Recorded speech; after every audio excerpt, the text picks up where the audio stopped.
Rise Up Higher is one of my absolute favorite oil paintings, and it was one of the featured pieces in my solo exhibit that took place March 2022 in downtown Louisville, Kentucky.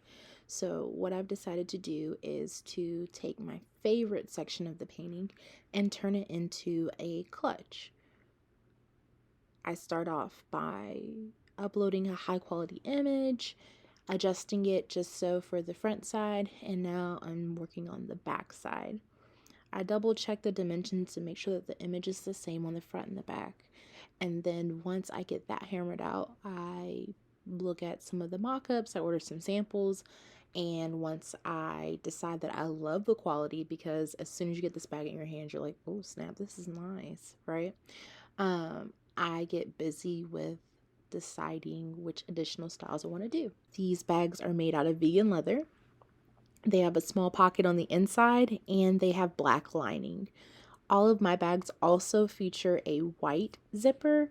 I think it just looks a little more stylish than the black one.